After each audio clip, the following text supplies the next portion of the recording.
Hello and welcome to Common Ground, an inside look at Suffolk County. I'm your host, Sheriff Steve Tompkins.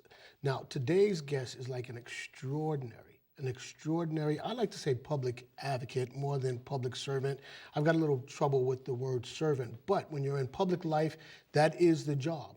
You are there, you are hired by the public to effectuate the things that they need to get done. And so today we have a gentleman that has been doing this for, low I say, 25, maybe 30 years and has done a great job. And that would be our United States Congressman, Michael Capuano. Sir, thank you so much for being here today. Pleasure to be here. Really excited to have you here. Let's first and foremost, give the folks a little background as to who you are. How did you actually get into public service? Where did you start? I got into public service as a local guy. I was involved with community housing, with affordable housing. And then I had kids, and honestly, before kids, it was a whole different world. I mean, once you have kids, you start, for instance, I started bringing them to the same playgrounds I played on when I was a kid. But as an adult, I realized that all those playgrounds had broken glass. Every one of them had broken swings. Every one of them had broken basketball hoops. And I hadn't really realized that as a child that we had that, but you kind of just accepted because that's what it was. As an adult, I got angry about it. And I realized that by an adult, you've got a little broader perspective and you realize not everybody lives like this and we don't have to accept it. So I got involved in politics. I mean, that's a kind of a short way to say it, but it's true. And honestly, I ran for a local alderman, city councilor, and at a later time I ran for mayor and I won.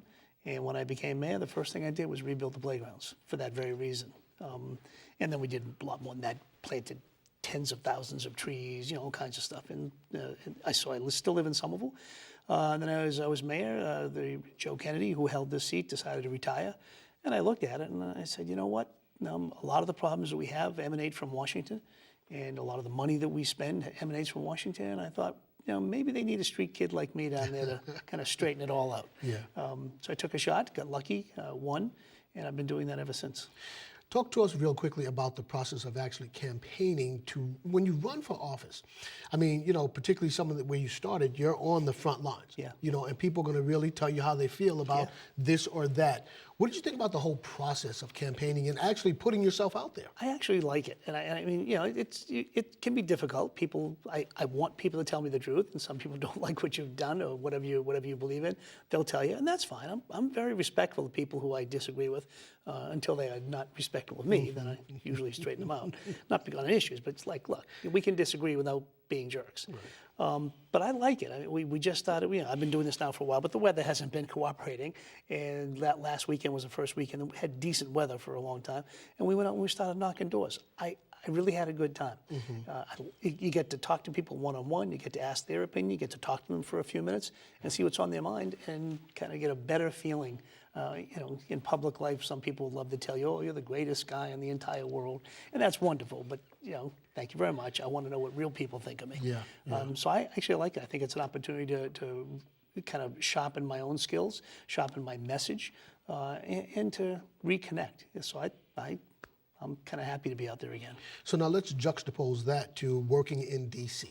And you talk about, I know, right? And you talk about this kind of partisan divide where you're working with your colleagues to try to really do what the folk have hired you to do, but it's like this, it's disconnected, it's disjointed. People just can't seem to get together. What people don't understand is it's a huge country with a lot of different opinions. And when you have a serious difference of opinion on important issues, you're going to fight about them. That doesn't mean we hate each other. I know the TV likes to put it out there, we hate each other, and it's all about Democrats versus Republicans.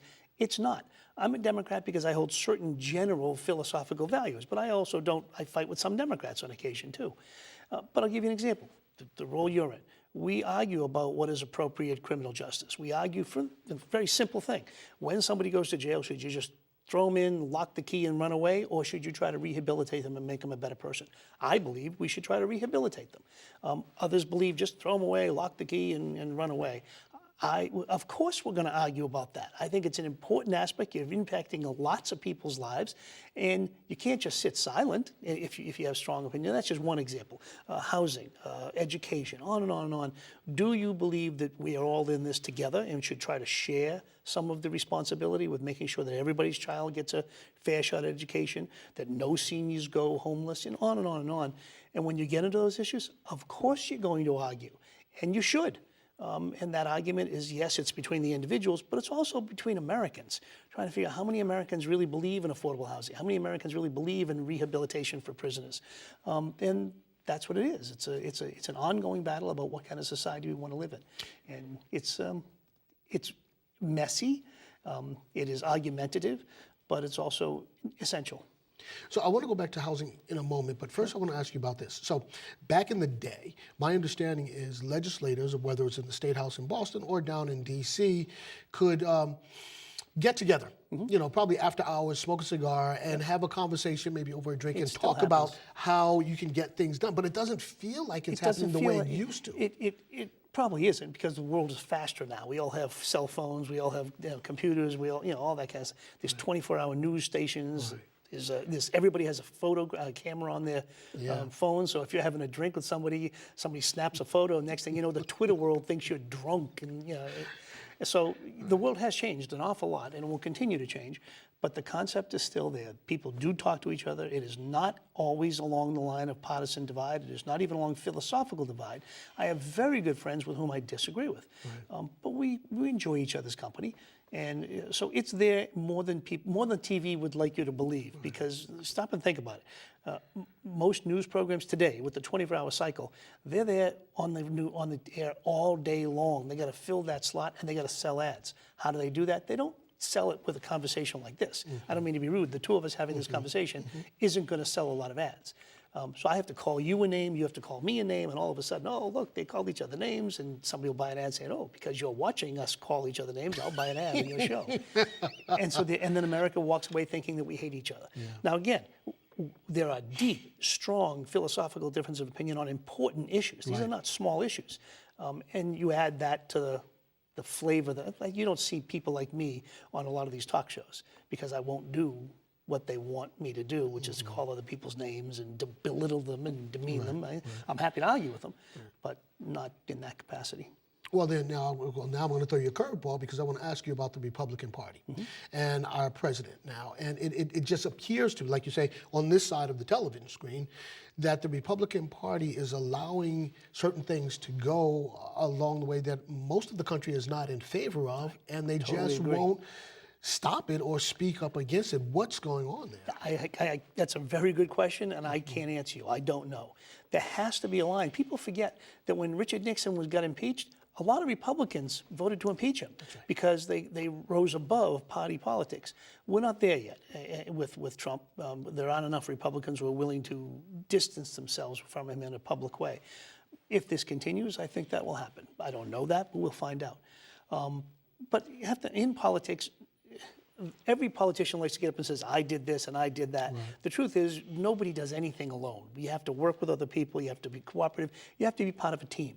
So there is some hesitation to beat up your own captain of your own team. Democrats had it with Obama. Democrats had it with Clinton. It doesn't mean we won't do it. It just means when I disagreed with President Obama, I was maybe a little bit more respectful than I would otherwise be with President Trump.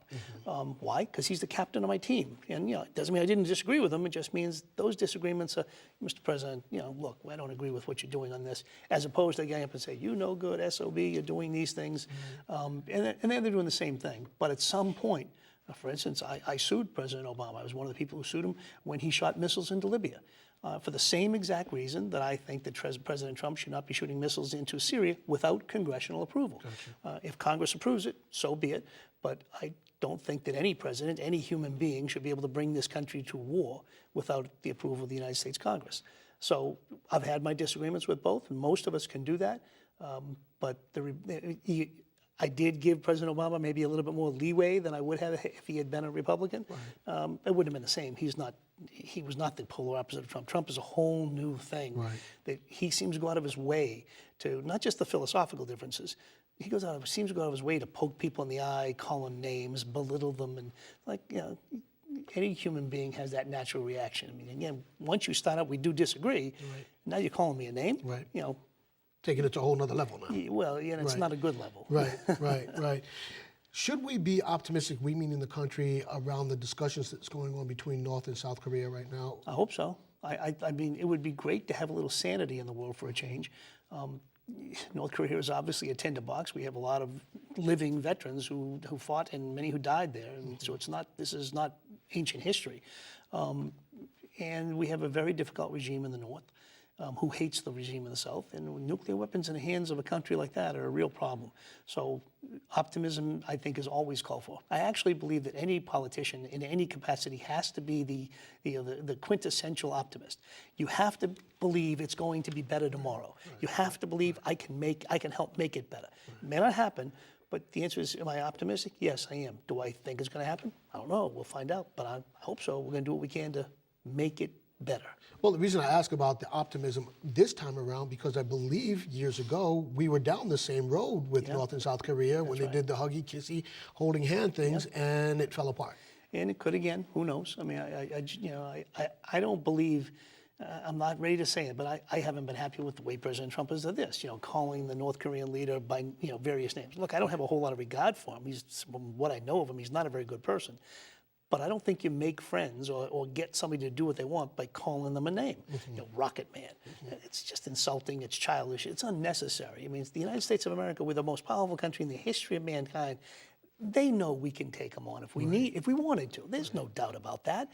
You don't have to call somebody a name when if Mike Tyson walked in here, he doesn't have to call me a name for me to know he can beat me up.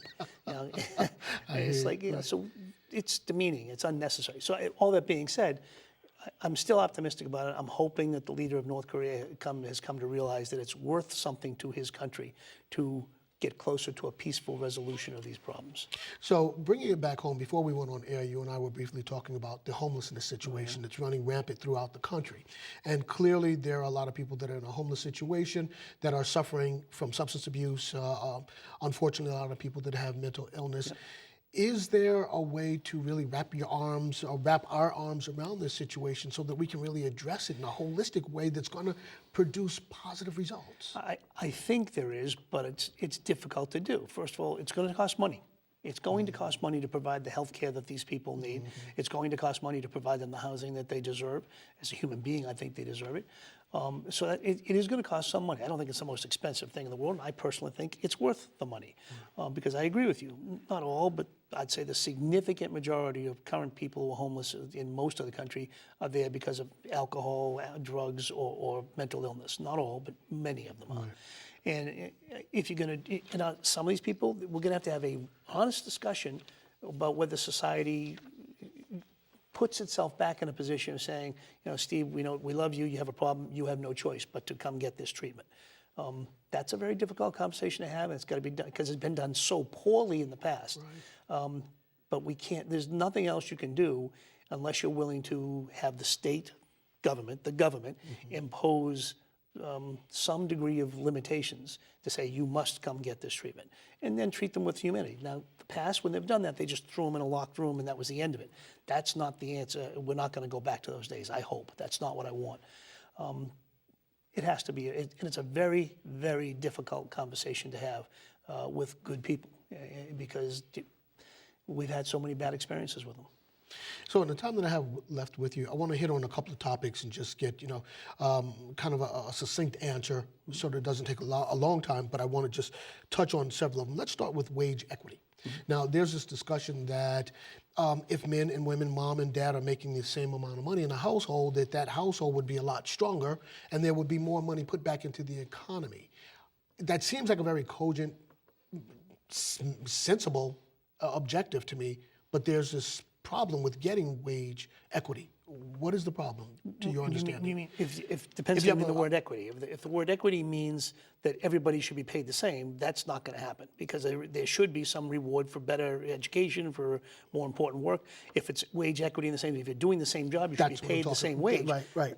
We're getting closer when it comes to women, less so with African Americans and even less so with Latinos. Right. But we're getting closer. And honestly, it's just something we need to continue to struggle with. One of the things I've been trying to do is to require certain corporations to report their wages on the basis of these various, on gender, on race, and ethnicity. Not because I think most of them are intentionally doing anything. I think there's some, but I don't think the average person say, oh, he is a black guy, let's pay him less. But I just think it's the way it is, and they don't think of it until they hold a mirror up to them and say, hey, do you know you're doing this? And I think I'd like to believe that most good people would say, geez, I hadn't realized that. Now I'll take care of it. But you can't get there unless you get the reporting. And right now, the Republican Congress just stopped corporations. We were on the verge of getting corporations to be being required to do this. They just stopped it. Actually, the Trump administration, it was an administrative decision. It wasn't even congressional action. And for me, I find that offensive. We all know there's wage equity. We all know it. Right. And the question is, you can pass all the laws in the world unless you find a way to enforce them. And again, there are some bad people. But I think there's a vast majority of people, good people, who may not realize, ooh, I didn't realize I was paying women different. I'll take care of it. Now, again, there are going to be some that are going to require more action than that, but not everybody. So that, for me, that's what I'd like to do. I'd like to get back to where we were. The Obama administration, one of the last things they did walking out the door was this regulation to require these reportings. And the idea was to let's get the facts and let's, when they're real people, real wages, and then we can deal with it. Well, because it was so late in the administration, the Trump administration has been able to undermine it and stop it. Do you think there should be a $15 an hour minimum wage? Yeah, I do. I've always thought that. I mean, I think the minimum wage should go up on a regular basis, to be honest. And again, it's not so much about the minimum wage, but when you raise the minimum wage, you usually raise wages for everybody up the ladder. Because somebody who's making $15, they're going to say, hey, wait a minute, what about me? They're going to get 16, or whatever the number is. It's going to go up the ladder. And that's the way you build the middle class, is you take money and you spread it around. Right. And again, there are going to be people who make minimum wage, whatever it is, and there's going to be people who make more than that. There's nothing wrong with that. If you're a trained plumber versus an untrained plumber, you should make more. Right. Now, how much more? That's a fair question. But there's nothing wrong with that. So you're not going to get, that's what I was saying earlier, wage equity, everybody gets the same. Right. But first of all, everybody deserves a minimum level of living. And that includes, rent and food and all the other things you got to do. And that requires a higher wage. Even at $15 an hour in Boston, that's still the poverty level in Boston. Tough. No matter how you measure it, it's going to be hard to make ends meet. Gun reform, where do you stand on that? Long time advocate. This is easy. Massachusetts has some of the best laws in the country, and we have some of the lowest crime rates in the country, especially when it comes to gun violence. It doesn't mean we're there yet. We have more to do here as well. But it's proof positive you can live in a safe country without having your own gun. I'm not opposed to having people having guns, but I think everyone should have background checks. I think people with mental illness maybe should be denied an opportunity to have a weapon until they get straightened out. So I think most of these things are easy. Now, for me, I would ban assault weapons, but I also don't think that's going to happen in Congress. Now, if a state does it, that's great, but that's not going to really solve some of the problems because you can get one in New Hampshire.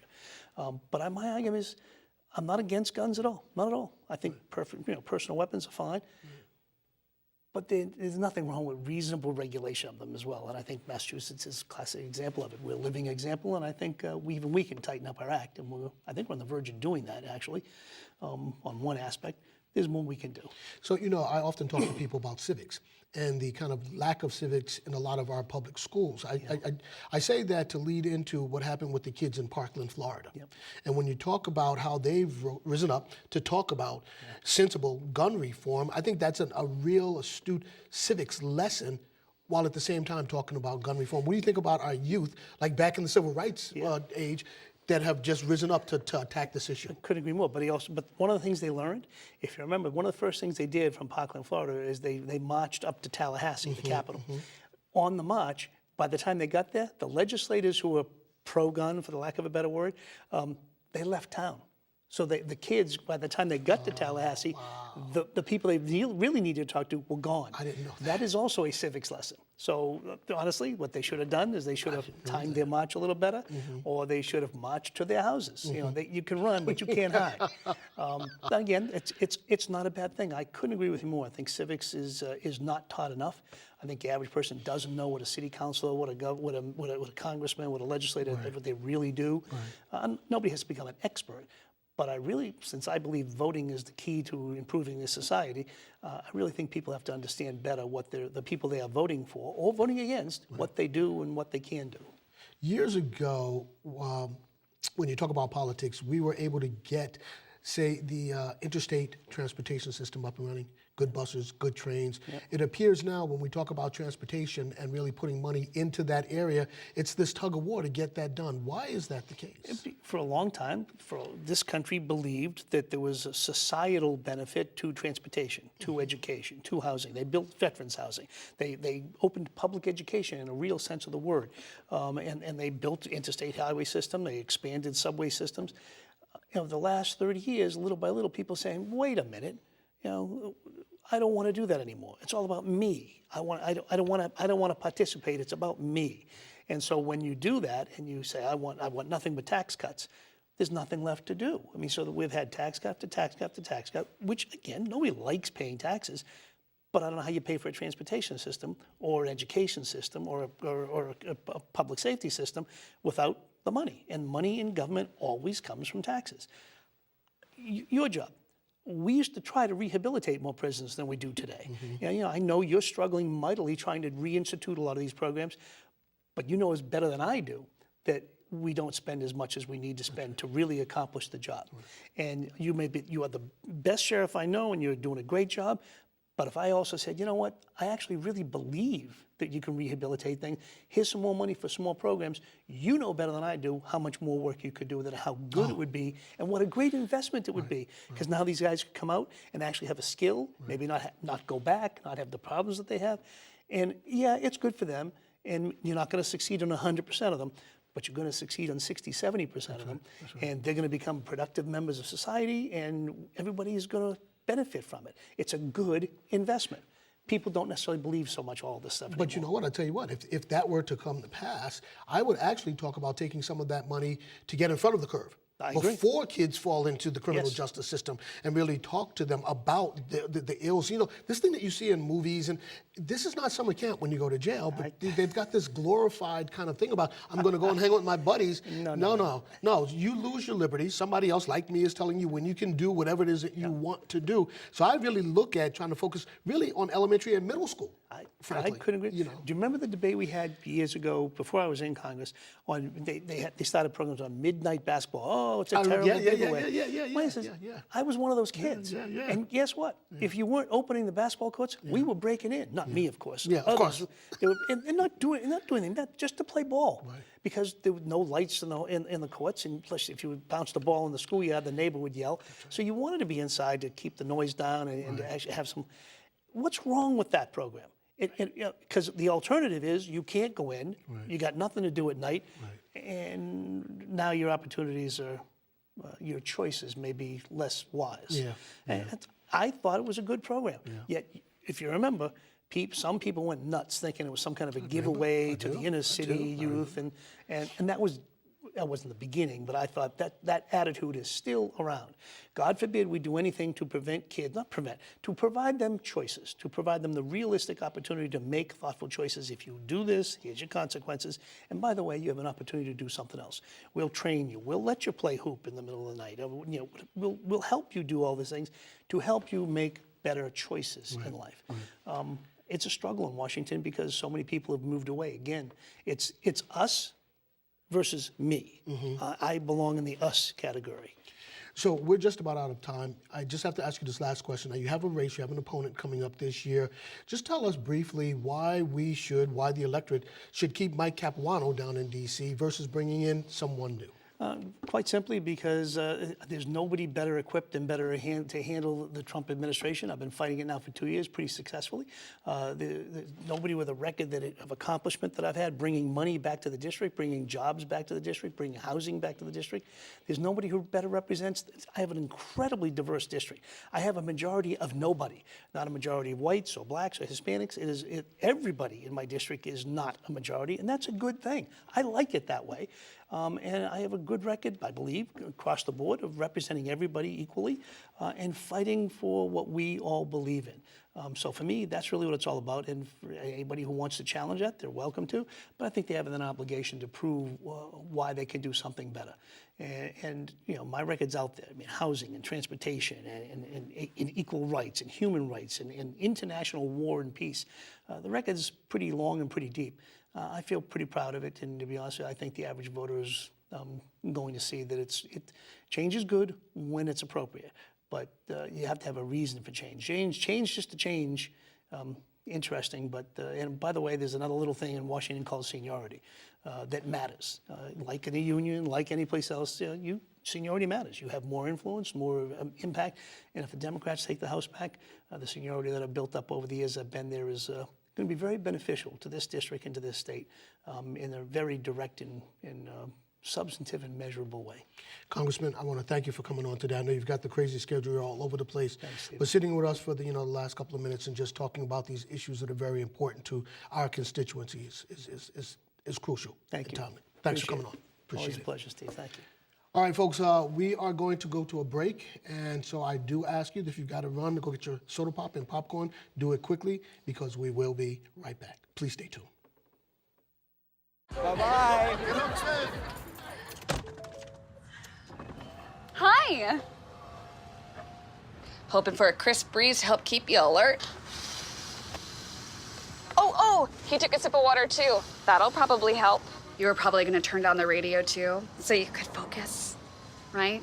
Probably okay isn't okay. Right. If you see a warning sign, stop and call a cab, a car, or a friend. I think the water line is what really drove it home. I blew on him. Welcome to Common Ground, an inside look at Suffolk County. I am your host, Fernandito Bossa. Today we'll be talking about family. My guest today is Karla Walker, Director of Family Matters. Welcome, Karla. Thank you, Fernando. How are you today? I'm good, thanks. First day of spring. Yes, freezing. Nice. Yeah, freezing. Yeah. Before we begin, we're also celebrating like a little anniversary because you and I kind of came in around March, and March is kind of like a good month for us, right? Yep, 2 years. 2 years. So going into 2 years, tell me a little bit about what is Family Matters. So Family Matters is a program at the Suffolk County House of Correction, and we also work with the Nashua Street Jail too. And we work with the inmates to prepare them for reentry, but we really focus on family engagement. So we're working on strengthening the family. One of I think the best parts about the Family Matters program is that we also work with the families on the outside. So we're reaching out to the family members of the incarcerated participant, and we're connecting them to resources that are going to support and strengthen their families. Oh, good. So, so you have the men who are fathers, and there are guests staying there, and as they are there, we're reaching out to them. They're engaging into this program, Family Matters, which is a volunteer program because they're not earning good time. Right. And in that engagement, they're learning a lot about fatherhood to strengthen their families. They're learning about the 5 protective factors. And also, we are also engaging with their family, mother of their children, which is also a big part of that. And I think what's important too is that you don't have to be a parent in order to be a part of Family Matters. Everybody has a family. So we're working with gentlemen who, have a mom that's at home that needs some support services, or an aunt or an uncle, or if they have nieces and nephews that need some support services, we're also reaching out to those family members as well. And so something that you did say is that the gentlemen that are participating in this program do not earn good time for being in the program. And I think that's an important factor. One is because they're really committed to just changing their lives and changing some of their parenting ideas and attitudes. And so that is, I think, one of the best things about the program, because we know that everybody who's involved in the program is involved because they want to be, and not because there's the added benefit for them would be reunifying and building relationships with their family members. And I like the stories they share as well. Is they notice how coming in, they are kind of thinking about what's in them for them as far as parenting, as far as learning about family lives. But once they're engaged in the program, they actually learn that the smallest things that they always seen were the most significant to their child. And then they get on the phone, they start talking to their children, and it makes just a whole world of difference. And they're sharing with the mother of their children. They're saying, I'm in this program called Family Matters, you gotta get in this is a great program. And then it just opens up for them to really be part as one. And where we've also had special visits, which has helped them to engage and definitely bring the children along. I think too, one of the things that I really like about the program is that we're helping families understand. First, we're helping the men who are participating in our program understand the significance of their lives and the lives of their children, so that fatherlessness is a really big issue in our community, and I think the men recognizing that they are valued in their family and they're needed in their family, whether they're in jail or incarcerated or whether they are, struggling to make ends meet, they're very valuable in their family. So that's an important factor. And I think the other thing that we do is we really help families recognize that co-parenting is really important for the healthy development of children. So we're helping families to mediate their issues that they have with one another so that they can make sure that they're there to give their child a healthy upbringing. That's great. That's great. So we're gonna, I'm gonna be asking you much more questions about that, but I kind of wanted to go back a little and kind of just understand this sort of passion you have for families.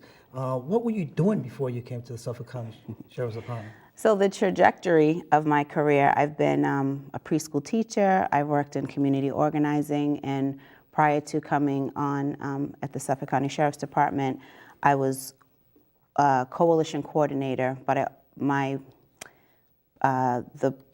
the most important part of the job was to really introduce community to reducing incidences of child abuse and neglect.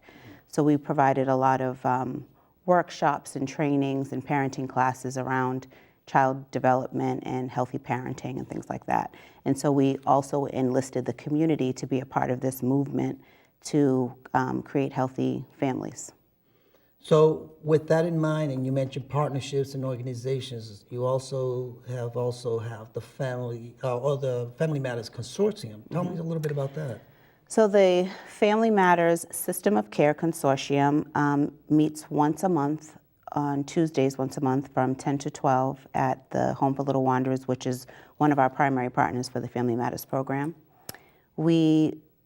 It's a roundtable of community providers from all sectors. We have education, we have BPS at the table, we have DMH, we have Home for Little Wanderers, Fathers Uplift. We have many, many partners at the table, and we're all working together to really think about how we can work together as providers to help families that are impacted by incarceration.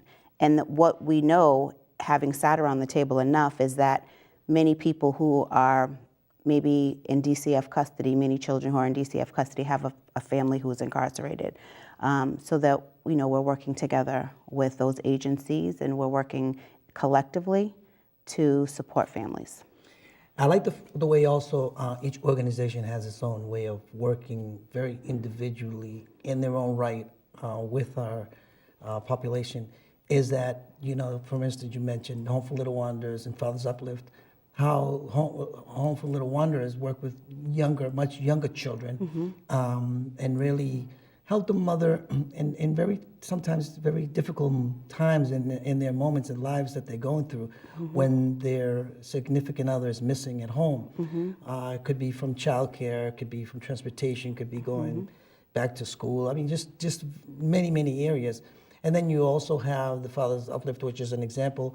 They're very closely to the men individually, so that they will also provide services once the men come out.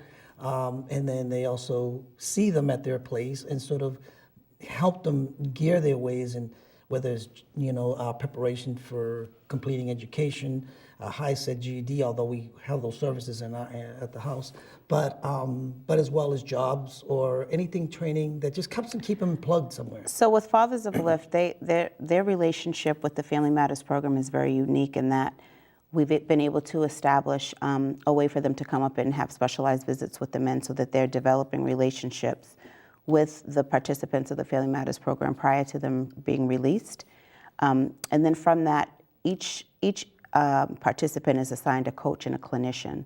So when they leave the facility upon their release date, Fathers Uplift will come to the facility, pick up the gentleman who is returning back to the community, and give them a therapeutic transport throughout the community, and really pointing out areas that might be high risk for the participant to be involved in, and then also pointing out the areas in which the participant would have a more successful outcome in. They also take the participant to the Fathers Uplift office, complete an intake and then begin to start services on the outside for that participant. So that's a really wonderful relationship that we've established. In the Home for Little Wanderers, the child is the person that we refer to the Home for Little Wanderers. So when a Family Matters participant identifies that they have a child that might be in need of services, then we will refer them to the Home for Little Wanderers program. So the organizations, the partnerships all really work closely. Take me a little bit inside of how this process begins, because inside it begins with a referral process. Though men are looking for something more to do other than what the norms of programming is in there.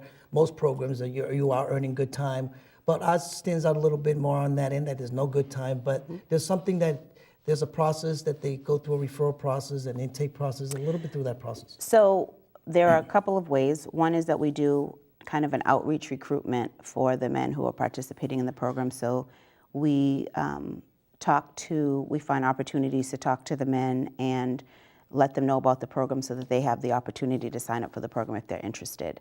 And then the other way that we receive men into the program is the caseworker will be able to identify the fact that this person has a family member, they may be estranged, or that the gentleman wants to work on rebuilding relationships with his children, or he's looking for some kind of supports around parenting. And then that becomes a referral to the Family Matters program, and we begin to do our work from there. Mm-hmm.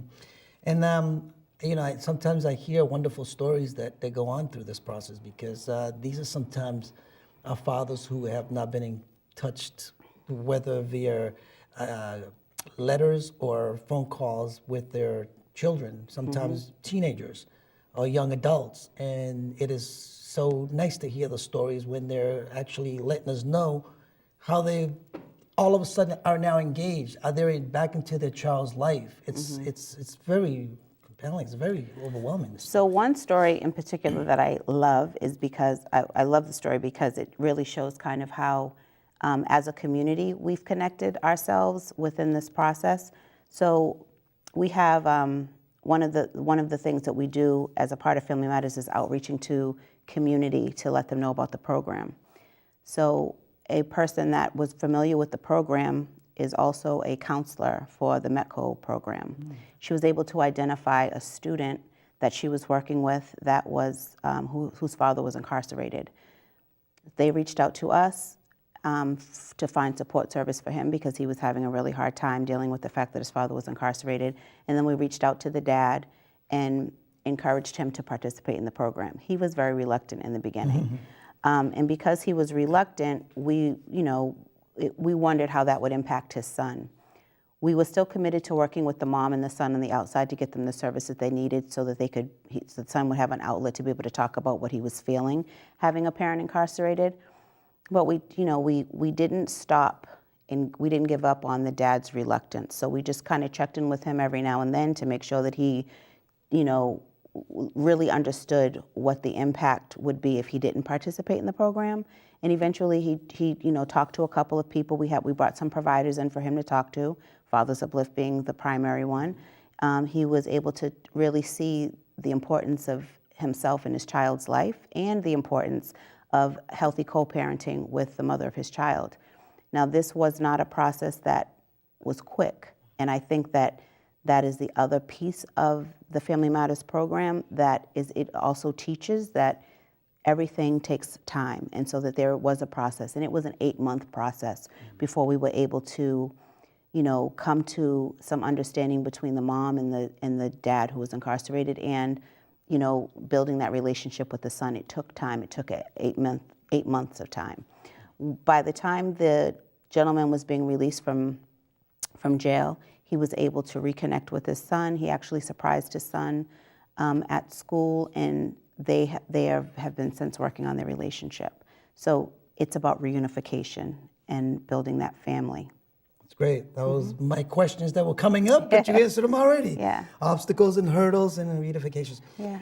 You also have programs within inside the house that also support workforce development. Workforce development.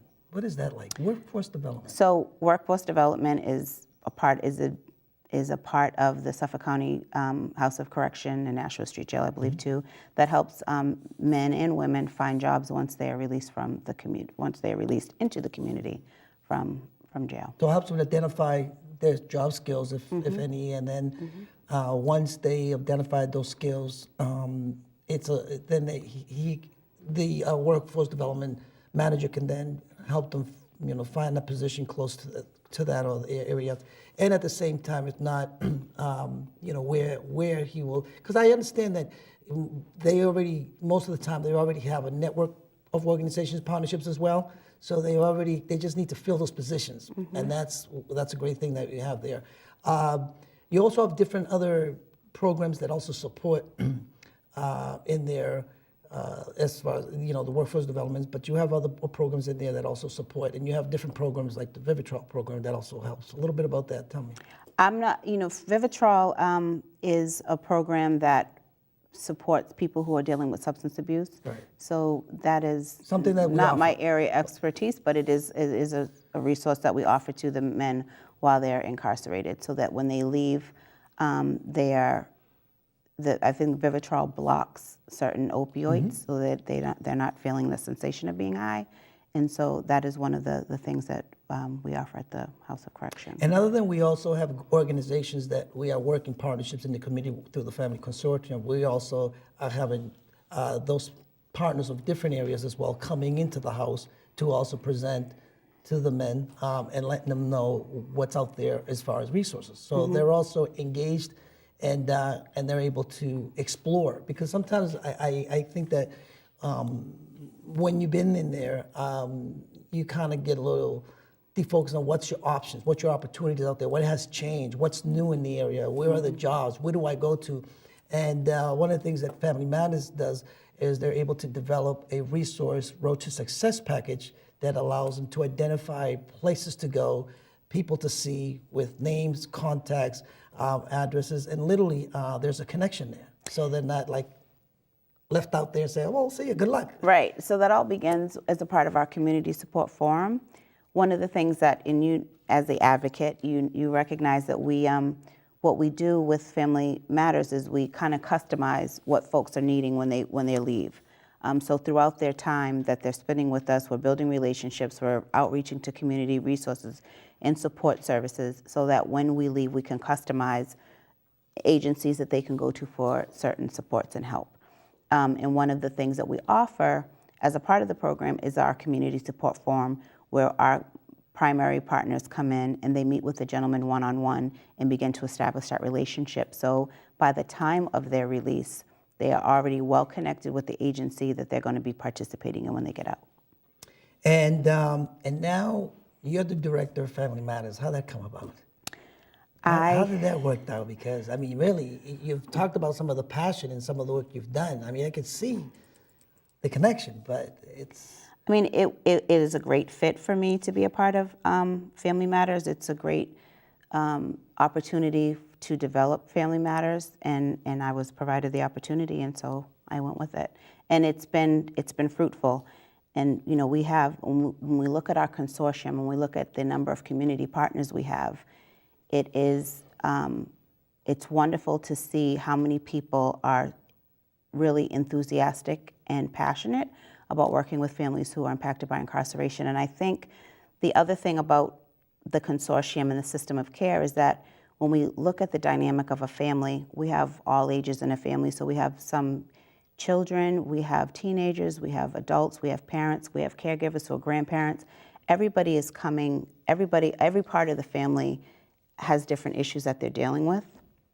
So you might have a child in the 3rd grade who's experiencing trauma as a result of their parent being incarcerated, and perhaps they're even dealing with the foster care system. It's important for teachers to really understand how that trauma can affect a child. And so I think when we think about trauma and we think about the school to prison pipeline, they kind of connect. And so it is really important for teachers and other providers that are in a child's life or a teenager's life to realize the other circumstances that are in their lives, so that we can prevent the school to prison pipeline. We can prevent truancy, we can prevent suspensions and people dropping out of school because I think that one connects to the other. Excellent. And we're also running a men-to-men group in there. Do you want to talk about that since that's yours? Sure, we'll talk a little bit about men-to-men group. It's definitely an engagement, sort of one-on-one, sometimes individually, but mostly is a group setting of fathers, uncles, grandfathers, or significant other in the family member, and we do discuss of the the responsibility of fathering, being responsible, things that we might say and how to say with when we are talking to our children. Things maybe to be conscious about how we use certain languages and body languages that when we're talking to our loved ones, and always remembering that we have to tell them that we love our children, because we do. We love our children, and we have to show love at every given moment. And there's a lot of feedback that comes back from the men when they complete the program. They get an evaluation after each group, and it's always very high scored on what they learn in that particular class, 6-week course. And some of the things that they thought they knew, didn't know all that, and some that are learning are actually putting into practice. So I think what's also really great about the men-to-men group is that because it's facilitated by a man, men feel more comfortable in opening up. But I think the other part is to consider that you can still be a parent from prison. And I think that that is one of the things that I know that you focus on in the group, and I think that that's very powerful, because folks will realize that a phone call, a letter, and even just checking in with your family member can do a lot to strengthen the family. Yeah, and actually this morning I had a man that's a participant of the men-to-men group, and that's men with the number 2 men. He was talking, he was so excited, and he had to stop me. He said, "Fernando, you have to read this letter." And I said, "Okay, but stay right there. Let me read the letter." And I read the letter, and he was just bonding, connecting with his 15-year-old, and you can see the excitement, the thrill in his face, and he was just expressing the joy and how gratified he was, being part of Family Matters, how that really opened up a sort of a way to talk to the family, sort of a way to be in composure, and really in full respect, because there are times that I know that. Our population also deals and struggles with domestic violence and ways of manhood, how we have to be tougher than others, and men don't cry and things, but, we do feel. Right. We do feel that that's a great thing. So as we're getting closer to our time, I wanted to ask you a little bit, because Family Matters also had a gift drive this last season. Yes. Tell us a little bit about how that went. So that was a really beautiful situation. So we have a number of men who, of course, are incarcerated, and they're going to be incarcerated throughout the holiday season and not able to provide gifts for their children, or even, the mothers of their children being able to help support them in the gift buying. So that was really hard on the dads. But thankfully for our community partners, this is an opportunity for me to shout out C-Plan, Collaborative Parent Leadership Action Network, and Determined Divas, as well as the Home for Little Wanderers. They all provided gifts so that we could provide gifts for the men to give to their children. Oh, nice. So how it worked was Determined Divas and C-Plan actually did a toy drive where they reached out to the community, told the community that we want to provide gifts for children who are impacted by incarceration. So the community came in droves, and they dropped off plenty of gifts for C-Plan and Determined Divas. We then collected the gifts for Family Matters program and matched the gifts according to the ages of the children that we work with. And we distributed those gifts to the children in the community. And with the Home for Little Wanderers, many of the gentlemen wrote a kind of a wish list about what they wanted to be able to give their children. So the Home for Little Wanderers, with their connections, they were able to gather gifts for our families, and we were able to distribute those as well. So we touched 55 children, providing them presents, and we gave not just one gift, we gave households plenty of gifts for their children. Moms were extremely happy, grandparents were happy, and the dads felt really good. They felt they were a part of their children's Christmas. So that was great. Karla Walker, Director of Family Matters. Thank you. Thank you. And that's all the time we have. Thank you for joining in. Stay tuned and following segments as we come along with more guests and more stories to tell you from the Suffolk County Sheriff's Department. Thank you.